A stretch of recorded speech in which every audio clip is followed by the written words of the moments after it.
al-muhkamat wa al-mutasyabihat.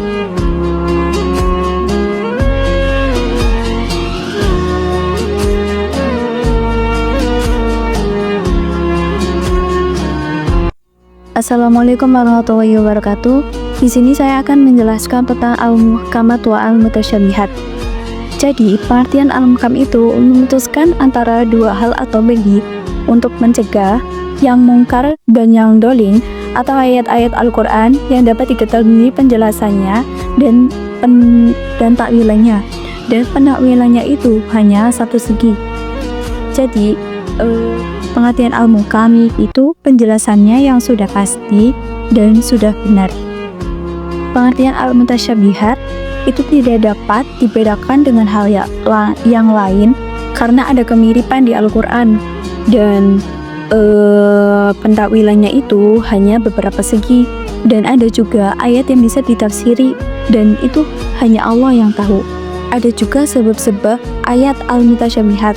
Yang pertama itu samar pada lafaz yang mufrad, dan yang kedua samar pada lafaz yang murakkab. Samar pada lafaz yang mufrad, mufrad itu tunggal dan qorib itu asing atau aneh. Contohnya pada ayat wa faqihata wa abba mata'an lakum bara'ana'amikum. Abban itu di sini artinya rumput-rumputan, dan secara kontekstual abban itu artinya bisa jadi bapak atau ayah. Dan karena ada ayat yang selanjutnya, maka abban itu artinya rumput-rumputan.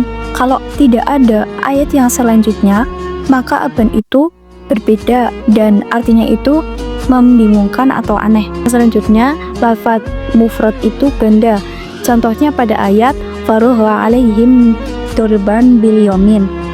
Nah, di sini bil yamin itu ada juga yang mengatakan bil yamin itu artinya kanan, dan ada juga yang mengatakan al yamin itu artinya kuat karena berhala itu terbuat dari batu, dan ada juga yang mengatakan al-yamin itu artinya sumpah karena Nabi Ibrahim itu pernah bersumpah akan menghancurkan berhala orang-orang kafir pada saat orang-orang kafir Quraisy pada saat perang.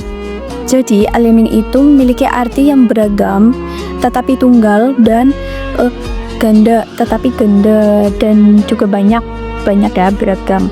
Ada juga macam-macam ayat mutasyabihat.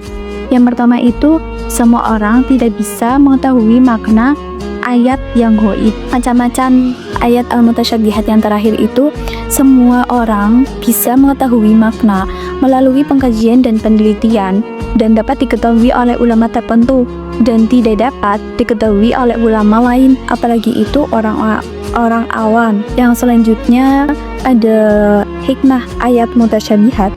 Yang pertama, jika semua ayat itu al-muhkamat, maka sirnalah ujian keimanan dan amal, dan maka manusia tidak ada perlombaan dalam mengkaji ilmu.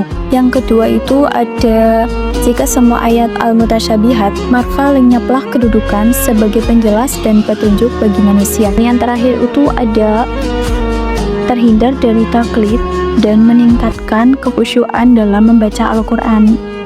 Kenapa ada ayat-ayat al-mutasyabihat? Ya karena kita sesama manusia saja ada rahasia.